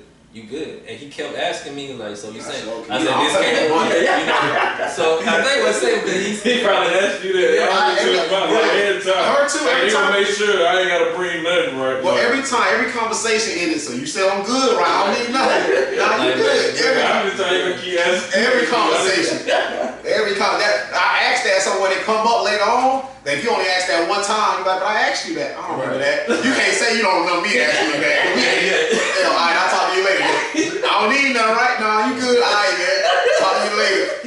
Even if it ain't fit, I'm just throwing it in there. I don't need nothing right. I don't need nothing right now. You good? Okay, say no more. But you gotta be honest with your realtor. you gotta be honest about your finances. Yeah, facts. Don't even come trying to do all that line because it's gonna be able to. It's gonna be you can know where you got. Gonna show it. Yeah, it's gonna be. Yeah. So, but like for myself, don't waste my time. A lot of when you remember the last episode we talked, I'm big on. I don't put a cap on anything you say. So if you come and say, "Yeah, I want to do this," then I'm taking your word and that's what we're gonna run with. But if you tell me one thing, like if you wishy-washy on what you want, and I know you already told me what you want, it's like a 10-step rule. So you know, I'm gonna like, okay, what's the 10 things you gotta have in your house, right? You give me no 10 because when you first speak to somebody, someone can be capped, but a lot of times they speak in truth because it's exciting. Especially when you get that pre-qualified. When you get your pre-approval letter, you get excited.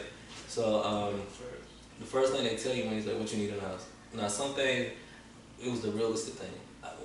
I don't really judge, like, you know, people say you gotta be realistic. Like, tell me what you want and it's gonna work. Like, it's gonna work itself out whether you can get it or not. You know, you gotta come to terms with yourself about being realistic with yourself. Like, only thing I can do is just provide the information to you or provide what you're asking for. But that realization, you're gonna do that on yourself, on your own. And I say that because before I got into real estate, somebody told me I needed to be realistic about my finances and what I want to do. You know, like, come on, be realistic.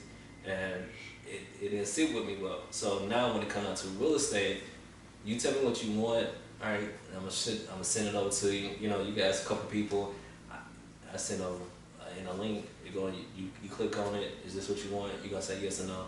Eventually, you're gonna catch that. Okay, well, maybe I need to go this route. You know, but you're gonna have to tell me that because I'm not gonna. You know, some people always say, well, that's not having my best interest in hand.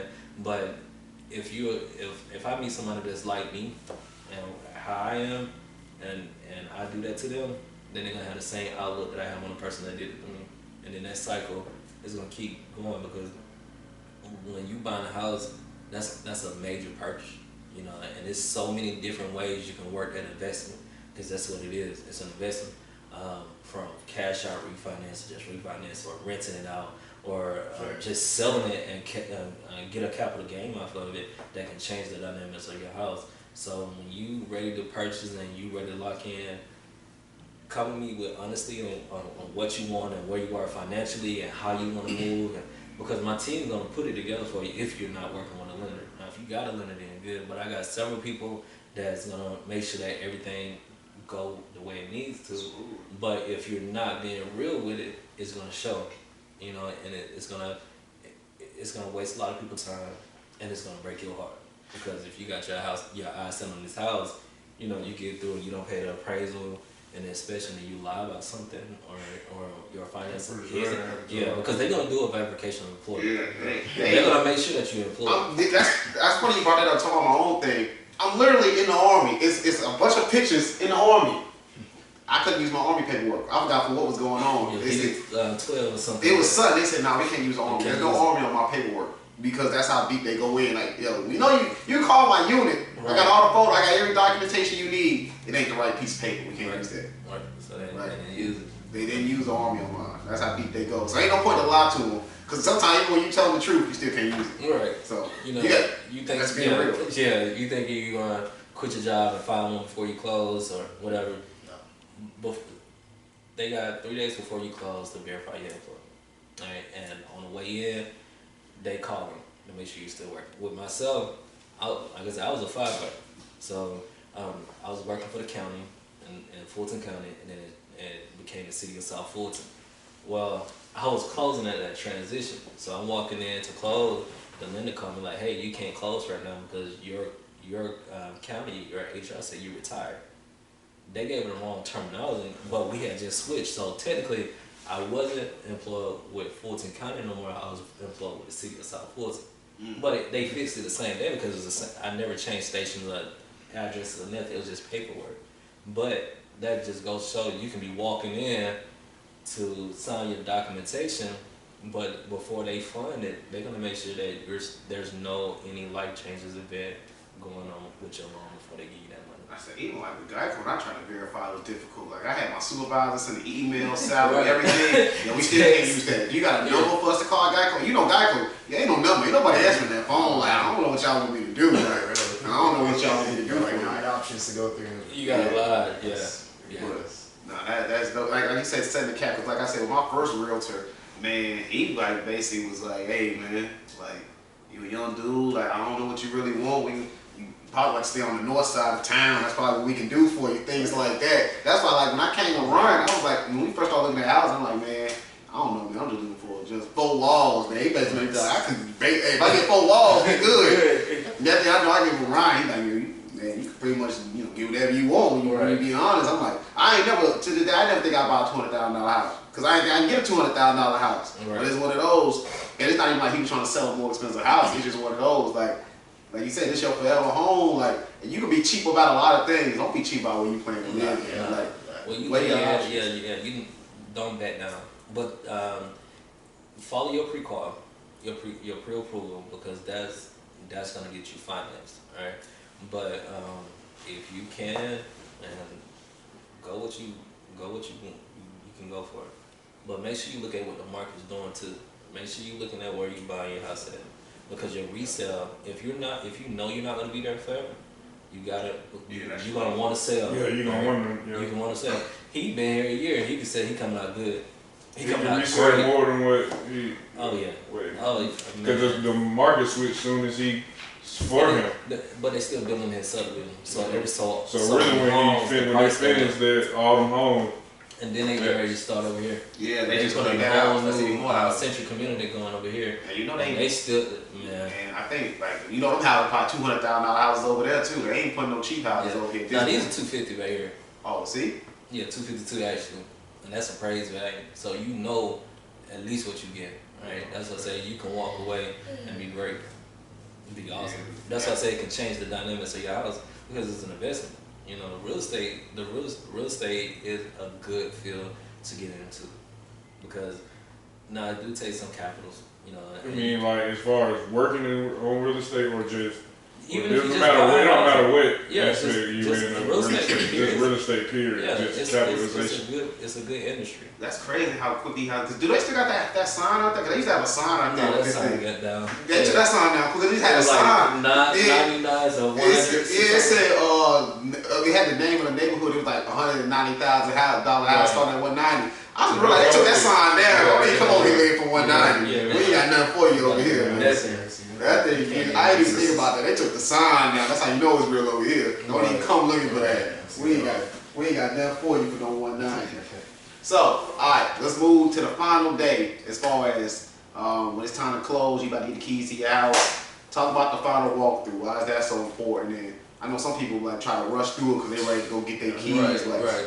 No, you never want to rush through your final walkthrough because when they say final walkthrough, that's what it means.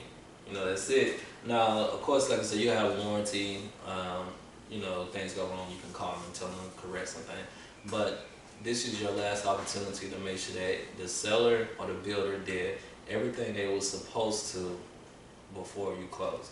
Now, with your walkthrough paper, they do sometimes supersede past closing because let's say one of the contractors busts out a window, another one is on back order, they can't get it before closing. So you can try to, but a lot of times you can't hold up closing based on a walkthrough item.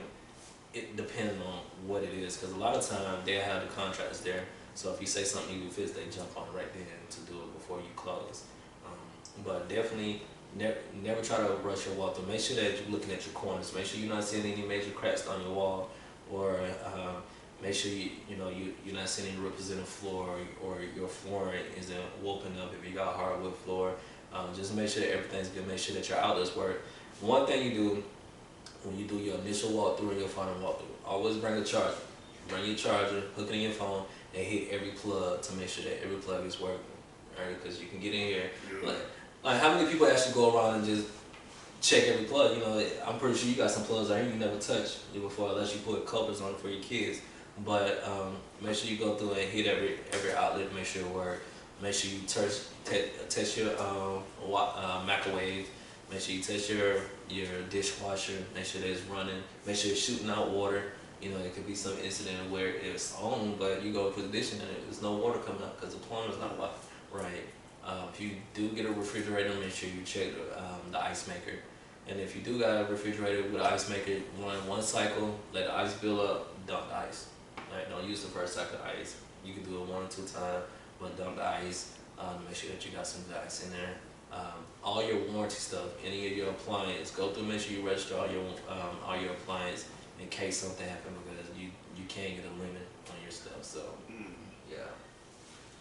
Makes sense. Now, closing day. Explain closing day from the viewpoint of a buyer, or just how does closing day go when it's time to sign the paperwork? So closing, a lot of people be nervous on closing day. I was nervous on closing day for obviously reasons. But closing day, it's a lot of emotions. You don't know what to expect. One thing I can say, everything you sign throughout the process from the lender, you're gonna sign again. But this time you got to do it again. So if you got 90 pages, you got 90 cents. So you able to do it for. If you got 160 pages, yeah. You know, you gotta do your thing. Get your autograph. Yeah, go ahead, because you're gonna go through. But closing is a lot of different emotions. It's excitement. You're nervous. Want to know if you get funded. I would say go in there and just do everything the lender, closing attorney tell you to do. And just like, I provide gifts. You know, I give gifts, and for all my clients, there haven't been no client that I haven't given a gift for. But most times, you know, your realtor get a gift, they're not obligated, but you know, just show your appreciation. They give you a gift cards or whatever. You cannot get kickback. So kickback is for the seller. If you're a buyer, your seller is not in construction or anything like that. The seller give you this and you give it back at closing. They call it kickback. You can't do that. But basically, you ain't got no money by the house. I'm gonna Right. give you this because I'm gonna get my check right after. And I'm gonna get your money back. So you can't give any kickbacks. Closing, you know, you take pictures. So if you're a first time home buyer, you want to close, make sure you dress up. Make sure you look decent, because 9 times out of 10, your realtor will want to take pictures. You know. We had basketball. So you know, make sure you just look fly, because it's a big thing. It's a big move. You know, especially if you're a baller, man. It's just another step in his life. Right. I don't think I took it. Like, I know it was serious, but like, you don't realize how important it is to have your. So you just go around, he gonna be dressed up. Yeah.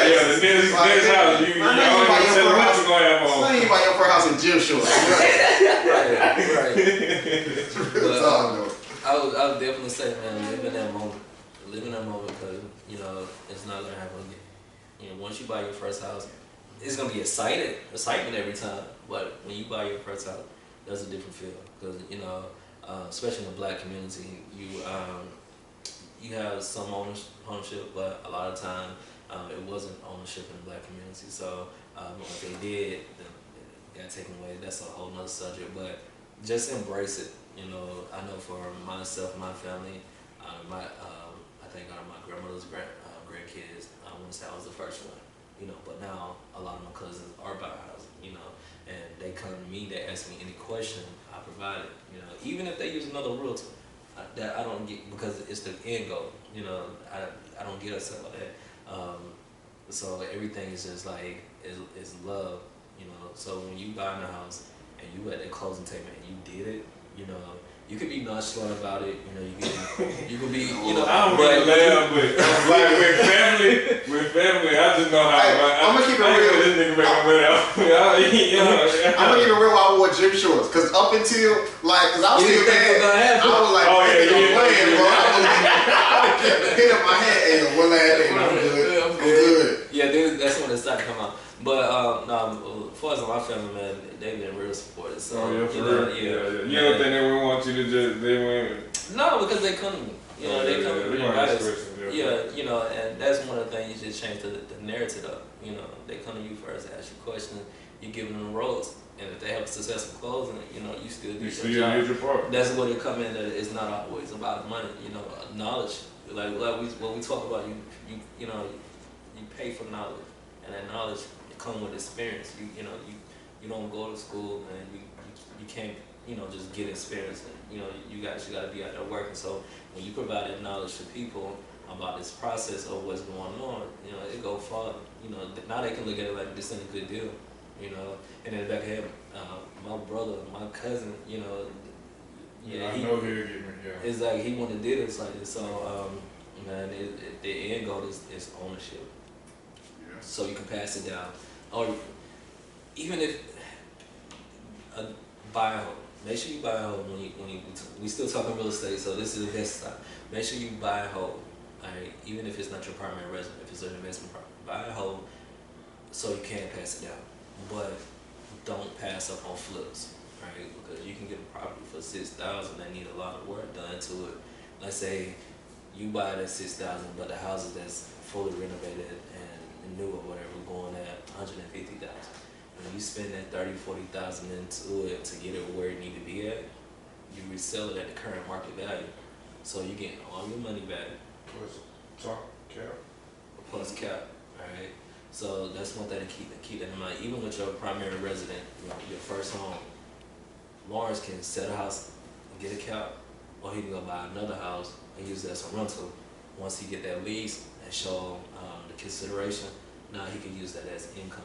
Now he probably have to wait a time period like a year or so to file it or whatever, but at that point, you got income. So now you add it on to what you already making, now that bring your purchase price up. So even if you wanted to take that money and invest into another property to move into, or just buy 2 separate homes or a duplex, a quad, because anything up to 4 units is considered a single family residence. So if you get a duplex or something like that, you live on one side, rent the other side, you're not coming up back with anything. You're stacking your money, everybody else paying for it. You probably got them paying your you paying. It's just. I mean, they take care of everything. So don't sleep on real estate. Now it's a lot of preparation to get there. And there's a lot that come behind it. Right, a lot of things can go wrong. Yeah. Right, but once you get there, it's smooth up. As long as you make sure you follow the instructions. Because some people, well, my dad had said this, and just even if your dad purchased a house, or my grandmama said this, or my cousin, my friend who friend is a real estate agent said this, that's not going to fit your situation every single time. So as long as you got an agent that's checking on it, make sure that you going in the right direction and got your best interest. If you sign that paperwork for that to be your agent and you feel the chemistry there, rock with them, and they're not gonna take you on this roller coaster ride. It's gonna be a roller coaster ride regardless, but they're not gonna, they're gonna make sure you good. So. Strap your seatbelt on. If you ain't sure about that agent, man. Yeah, if you're not sure about you got that any second guess, he might be. Go hang up the phone with your agent. Go ahead and call Ron and take care of you from there, man. Yeah, man, because we wouldn't even be talking to me nice without Ryan. You know, we shouldn't tell my dude, my guy that he sold to him. I said it in the beginning. I don't know if y'all realize we do this at my house. We couldn't be doing this if it wasn't for him. Yeah, so you know what he's talking about, man. Yeah, he hadn't messed up on a question. I know he'd have an answer for every question, man. So Yeah, man. I've been in real estate 2.5 years, but before then, man, I had started getting into like wholesaling, and like I said, it's from my guy Durham Goodman out of Atlanta, and he do awesome. He was a wholesaler, and he so wholesaling, what it is like wholesaling the house, pretty much you just find a distressed property, get on a contract for a less amount. You can assign it legally. You can assign the contract to another investor, and you just get a fee for it. And that fee is you find it and then someone else do it. It's like a finder's fee. Right, a finder's fee. Yeah, a finder's or assignment fee, however you want to put it. So we start off with that. My wife and I, we obtain our first rental property with that. But let's do special financing and all that, and you just learn the knowledge, adapt, and keep going. So. Okay. So if any potential realtors out there, what would be your advice if they start now? School, you gotta go to real estate school, and you gotta take shout out because he gave. That's how you know too. He gave me the knowledge. And when I started doing real estate class, he the one told me which one to go to. Right, and you gotta be dedicated. You did a lot of studying and paying attention to me. Man, everything goes down to the teeth. Hey, I started the class at 75 hours before you can take the test at 75 hours. Yeah, you gotta take a final, then you take the state test. But believe it or not, man, I did mine in 30 days online. Man, I was on that, bro. I slowed You down. locked in, man. You had a that's plan. a You lot. knew what you wanted to do. And that's a lot, because I used to try to do like when I was, I'm still kind of doing it, I slowed down. But like, I used to try to do a chapter, and then I'd be like, it's enough, how many pages is this? Yeah. Nah, They take forever to move that that 1%. Yeah, real estate school, like if you're not, like for me, like I said, for one, I'm awesome at math, right? I can figure out work a problem without really being taught to me. I can learn it myself. But when it comes down to like memorization, if you need stuff explained to you, then I would definitely tell you to go to a sit-in class. But like I said, for myself, when I was online and I was going through, you know, I just retained it. So now when I did take my test, I failed the first go around. Cause that's a lot of information. I don't know why you remember all that. I'm like chapter 7, man. I'm like, God, Lee, I'm a fail. And the crazy thing is, I didn't fail the math part of it. I felt that's why I'm good in the buyer's broker relationship. See, I remember that too. I remember that part. That's the only part I remember. But that's a long session. Yeah. Like that's deep. You know, that's because you talking about law, man. You can get sued. You can lose a lot of money. Well, I remember every sentence ended with fines up to jail, up to exactly. insurance commission, not insurance. All this, and you got to answer for everything you do because you're dealing with people, money, and real estate. Real estate is a big commodity here in America. It's all over, but you're dealing with some of the major things, and when you start tampering with that stuff in a negative way, Go down bad. Yeah. Like, So you would recommend it because me and my wife were trying to buy a house in Atlanta, and then we're trying to own a property because we're trying to open up our own gym. So would you recommend like taking the class that one you just mentioned? Yeah. You say y'all trying to do it as far as like, explain that again. Like We're trying to buy a house in Atlanta, because that's where we want to reside, and we're also looking for rental properties because we're trying to open our own fitness gym. Right. Now, if you're just trying to buy and invest, then you're gonna have to go to real estate school for that. That's if you want to be a salesperson to actually sell real estate in the capacity of a salesperson. We thought about that too. It depends on the way you learn. Yeah. Like I said, I did it. My wife, she did it. We did it online. We just online. But if you feel like you need somebody you need to ask a question, then I would suggest doing the sit-in. But when it comes to investing, get with somebody that knows what they're talking about. Guys, you never have to sit in a classroom. No, but like I said, when it comes down to being a salesperson, you're gonna have to get that license. Now, do you do commercial or you just like... Oh yeah, I do commercial. I'm gonna close a commercial tomorrow. Hey, y'all see just quick flexing. Another quick in. No, because I look at it, man. When you first came on, I was gonna ask you when the last property you sold, but you didn't. You You're selling. looking at people every day. I ain't just giving them credit for no reason. Daily selling, man. Right. It wasn't like, man, my first year I sold 4 properties. All right. Yeah. Then last year I think I did 18. Or so, and I'm way past that. So, you do 18 months now. So how I look at it is, for me, I get excited because I can tell every time you close a property, you smiling like, man. And it don't matter what it is because it's let's see what I can do next. Right. I don't care what's the commission. I don't care what's the price on it, man. Like you seen the people I posted today. It's like, man, they were so excited. They were first time home buyers. And they moved from Florida. They great people. So just to see that they happened and they gave me a review and showed me how thankful they were.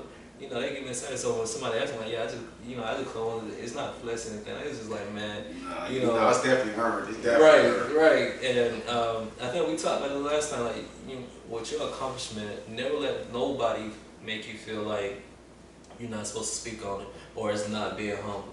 Anything like because especially in our community, people mistake excitement and accomplishment with being cocky and arrogant, and it's never the case. We've been bred and taught so long that we're not supposed to show emotion when it comes down to happiness. Because anybody that know me know that I'm far from being cocky or anything. I'm all the way humble. It's just like you know, like he said, because the commercial was something that I wanted to get in, you know, like that's something that was big for me. So it's like now it's like shoot, It's money. You got a commercial, like yeah. So and man, it's just one of those like. I just go back to when you genuine, it's gonna show. Cause now every time you sell, hey, first person, hey, you need to call him. And when you selling all these houses, that's a lot of people saying call him. That's why, like I told you before, I don't be trying to waste your time. I gotta see you. He busy. I ain't busy. Like I know you not serious. You just want me to Yeah. You just want to go look at some houses. You can watch HGTV or something. I think you can do it. Maybe a few people that slide me his number. Nah. What's the name on? I'll tell you the name on Facebook. Go ahead. About yourself. But don't tell him I sent you. Don't tell him. I'm gonna tell him. Don't tell him where he came from. Just pretend you just randomly see him. Nah, that's my best part. Man, everybody you sent up to me, bought a house. Yeah. That was probably the amount of people I sent you probably been like at least 3 to 4 times more people. Oh, yeah. But I'm like kind of like. You know, like you gotta be honest with you. You know your people, like you're not finna buy. First of all, I know you. You don't even pay your bills. You can't even pay. Your credit. I think somebody hit me up yesterday. I think somebody actually recently. Yep, and nope. Oh, I can't say it on the podcast. You cut the camera. That go right back to. They hit you on Facebook. Yeah. One rule. Hit them on Facebook. No, you can't have their number. No, you can't have their number. But, alright, that was my last question. The floor is y'all's. Anything y'all need to say, anything y'all need to do, anything coming up that we not aware of? So I know with buying cars, you can like literally go on Carfax and see the history. Can you do the same for the houses? Somebody want to come into what happened to the house? Yeah. Or that's kind of. You mean like maintenance, or just like to see who owned it previously? Just see who owned it. Well, you can go to tax assessor and see who. My neighbor was doing that, bro. Like she said she looked up everybody who lived here, trying to figure out their names and stuff. Right, that's weird. That was weird. Yeah, no. That was doing a lot.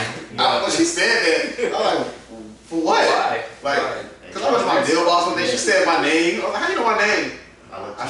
Like what? But yeah, how you doing, Lawrence? Like when you buy the house, you'll get something called seller's disclosure, where they supposed to disclose any type of material information about the house. Okay. But when it comes down to like just the line, the size, you can go to public records. Let me ask you, this is round. Do they have to disclose if somebody died in the house before? No, they don't have to disclose that, and they don't have to technically, because you gotta disclose somebody passed away. Because it's common, it's just a matter of the severity of the crime. Yeah, let me ask you this: if somebody was killed in the house, is that something they have to disclose, or it don't matter? No, they don't. I don't know why I heard something that has to be disclosed. Cause like, I mean, it's more common decency, like hey, someone died. You want to let them know, but that's like if the house is in a condition where it's livable or whatever, it can be sold, then they don't have to disclose that information because you have no way of proving it unless you go online or something like to the news station or something. To the coroner's office, but you know. She ain't gonna be like, oh yeah, man, someone died, by the way. By the way, why was you standing? But if you had that fear or anything, or you worried about what happened before you moved in the house, just get a new construction. Yeah, true. You can buy no haunted house. Right. I'll get a new construction. The houses just got built. Yeah, like new construction, just new home.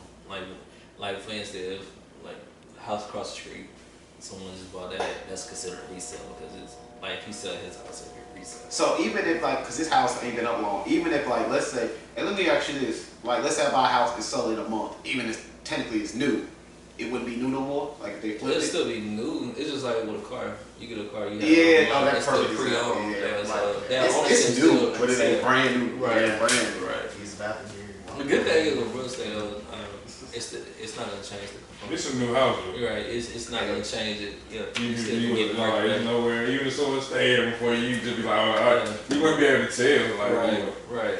And you know, it got what year the house was built on and everything, but it's still considered pre-owned. Yeah, gotcha. Okay. It's just like pulling a car off the lot. Yeah.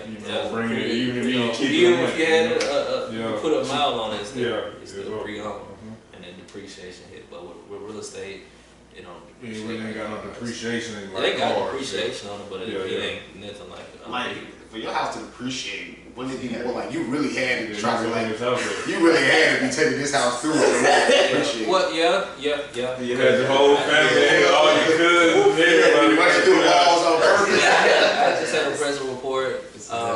They took $10,000 off because of the condition of the home. So they will. That's a big chunk too, 10K. Oh yeah. But that opened up negotiation grounds too. You know, the seller. Oh yeah, they drop it for someone to be able to be open Right. about So it. you know, you like, yo, like. So it's pros and cons all around. Right. We had it on this price, but the price said they took $10,000 off because of the condition. That's your fault that it didn't upgrade. You know. Now we got it. Yeah, Allowances, you got property allowance. Now you got all this other stuff you can do. So. That makes sense. Anybody else got something they need to say? Anything Like coming up? refinancing. How often do you recommend that? You don't want to refinance too much. It depends on what type of refinance you're doing. Like we talked about earlier, if you're doing a straight stream refinance, as long as your the interest rate is good, your credit score is a good place, I would say refinance to get a lower interest rate.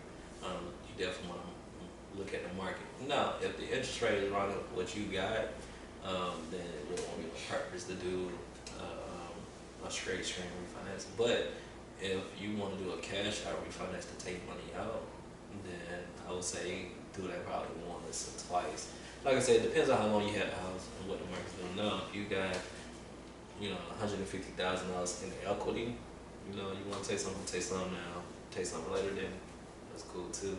But I wouldn't recommend do it too many times. At that point, you just need to sell it and take it all day. Because it catch up to you. Quit dipping and just sell the house because you want. When you refinance, you reset it into 30 years. I was about to say that too. Lower amount, yeah, but you reset it to 30 years. So you could be there 15 years, refinance for another 30, and you're locked in for. With another 360 months that you locked in for. So. And at a certain point, if you missed it, you don't even just go ahead. If you've been paying it for 20 years, go on, keep going. You fine. You figured it out again. Right. Like I said, it's nothing wrong with doing it, 1 or 2 times. But if you're really trying to get more out of your investment, just go and do a resale. Now let me ask you this: if the price of the house goes up, you still only refinance for what you bought the house for originally? Oh yeah. Well, no, they can go up to some companies go up to like 85-90% of the loan. Okay, so you only refinancing the loan you already had. Like with my house, I bought for $200. They won't come back when I refinance. Like, this $250,000 house now. So if you want to do it, we can do it for that. No, they can't do it because it's not what you owe them. Okay. They can't never make you refinance. Now, if you take money out, then they can add it to it, or they'll do it as a second mortgage, something like that. Or you just pay like. No, so you can hit somebody for 50 G. Jamal, you want this? I got you. That's size be 50. Right, be 50. Yeah. Off the top. Talk to me nice, man. I get up out of here. That's what's up, man. That's what's up. All right, so my questions are done. Y'all know how we end every episode with love. I need y'all to tell one person who may not know that you love them, that you appreciate them, whatever's going on, and why. I know all y'all been on here a few times, so you might be running out of people. Everybody knows me, some of them. You ain't got nobody this time? Just lay it. I love y'all, man. Yeah. All right, shout out to the wife. Love you always. I know we got crazy work hours, always doing our thing, but I make sure everything's taken care of. We're always talking because we're buying a house soon, so we gotta talk. And I'm gonna rep you every chance I get. So anybody that wants to model, be in fashion, film, if you're a business owner, entrepreneur, whatever it is, if you want to get out there more, she does live interviews on Instagram. So just feel free to contact me on Facebook and Instagram as well. She's always on there, Mel the Golden Girl. So feel free to contact us. And shout out Dante. I be seeing you on Facebook after every episode. Everybody who be on the episodes, I be seeing. That's what it's like when I see like you be friends with them all now. Like that's how the communication be open. You be start supporting them. I really appreciate what you be doing, man. You like the perfect example of what the podcast is for. Just come and support people and just genuine conversations every time. Right, for sure. My Uncle Cedric, I don't know if you ever see this or not, but I want you to know, appreciate you helping raising me through all I've been through, and I love you. That's love. That's what we like to hear, man. Shout out Uncle Ced, man. Right, yeah.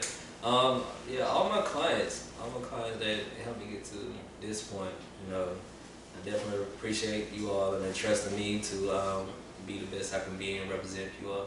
If anybody got any bad taste in their mouth, talk with me about it, but for the most part, I communicate with all my clients. So yeah, much love to you guys. All right. Any last remarks, anything like Yeah, that? definitely shout out these two. See, I'm the old head. I used to go to the gym and see these two. They was in high school. We used to play basketball all the time. Yeah. And that was good to see them grow up. And he was all three. He was with all Yeah, three. He said last time he seen me, he said something about playing basketball. He was like, "Yeah, you used to play basketball at the base, right?" Yeah, I was like, "Yeah." We was all in high school then. So. Yeah, I'm just we old was. head. Boy, we was young boys then. Yeah, you can tell us none of that. Tell me now, I ain't all that grown That's what we men. were just talking. That's what we were just talking about. Like all them older guys that was in there thought they still had hoop dreams. Exactly. Talking trash. I'm like 10th grade. You like 28. Bro. You supposed to be doing. Hey, This is what you're supposed we used to get mad too. Like, bro, you supposed to do that to me, man. You like twice my size and you 28. Man. They're thinking they got it. In here, low blocking. And then look, Right. and then look, we used to talk about them guys the other day. Me, Ray, or Darius went out and played basketball, and we were them. Hey, the minute I realized I was there, Yo. the minute I realized, the minute I realized, But then what? We give them your nigga, but the minute I realized I went coast to coast on a 9th grader, bro. I looked at him hard too. He said the same thing we said. You're supposed to do that. I felt like, did we become them? Yeah, we did. I still got that win though. yeah, fair. Oh yeah. But none of these great gentlemen got nothing else to say. I am Lawrence Ray. This was the Talk to Me Nice podcast.